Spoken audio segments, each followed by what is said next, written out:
I think the client that touched me most and has stayed with me was a young man from eastern Washington, close to the Idaho border, who had been diagnosed with Lou Gehrig's disease, or ALS, in the spring of 2008. When my husband was diagnosed with brain cancer, we joined a brain tumor support group, and we became very close to the other members in the group, and then we watched as all of them died. So my husband witnessed what his death was going to be like. He didn't want to go through that, and he didn't want me to have to see that. In 1994, my partner was diagnosed with AIDS, and he became increasingly ill, and eventually he qualified for hospice. And during the course of his illness, his pain and symptoms like agitation were very difficult to manage. It has been my belief as a physician that providing comfort to my patients at the end of life was one of my most important responsibilities. He really wanted to end his life, but he was unable, and so he was relying on me to help him. Unfortunately, I couldn't find any information from anyone. When I asked the hospice provider, they said, we don't do that. We don't provide information to help people hasten the dying process. When I was younger, my mom had a friend who died of AIDS, and she didn't want to talk about it. She just came home one day from his funeral and left a brochure for hospice on the kitchen table. And not having talked about death before or illness with my mom, I decided to look at the brochure, and that's when I decided that this was something I really wanted to be a part of. So I started volunteering at a hospice when I was 17.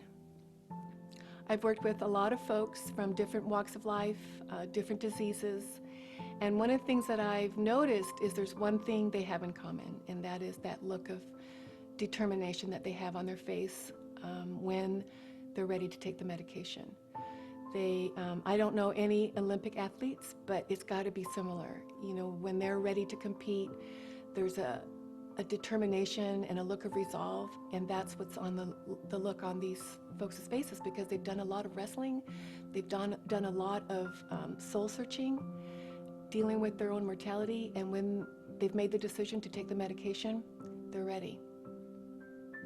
I think he was unique even as he took his medication, and he took it with great determination.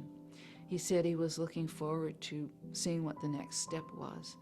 As he said, either a long dirt rest or a chance to see the people and dogs that he loved so much that he'd lost. I had a patient who was dying of cancer, and she qualified under the law and prepared by inviting all her family, friends, and her close neighbors to her place, which was on an island looking out over the water. And on the day we all arrived, she went outside, got outside into her hammock, looking out over the water. And before she took the medicine, we all stood around holding hands, singing her favorite songs. And everyone hugged her, and she hugged everyone and whispered her love to them all. And then she peacefully settled into the sunset. It was the most peaceful dying I could imagine. When she decided to take the medication, we all gathered around her bed. They gave her kisses, and we all raised a glass, a toast to her, except she raised her glass of the medication. And she said, you know, here we go. And everyone took a drink, and she fell asleep within 30 seconds or a minute or so, and she just laid down and fell asleep. He ended up dying very slowly and very painfully in February of 1996 after about a week in a coma. And I was with him when he died, and it was a beautiful sunny morning, and I was sitting next to him with my hand on his chest, And I got up to open the blinds and let the sun in the room. And while my back was turned, he died. I strongly believe that there is no value to suffering during the time of dying, and no value in suffering at the end of life. His death was horrible. It was painful. It was ugly for both him and me.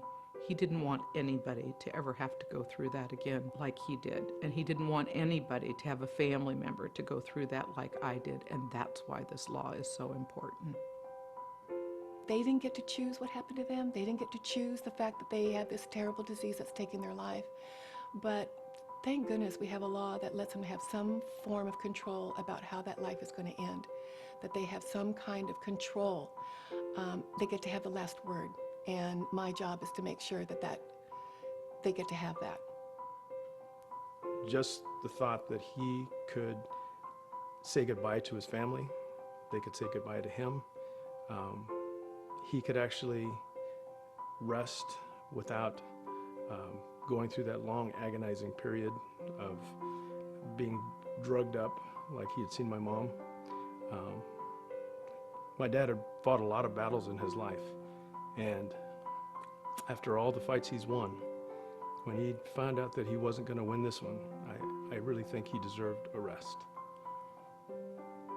I think it helps people to realize that this is not a choice between life and death. These folks cannot choose life any longer, but they should be able to choose between one kind of death and another kind of death. When I think about the end of my life, I believe strongly that it is my life, it will be my death, and it should be my choice.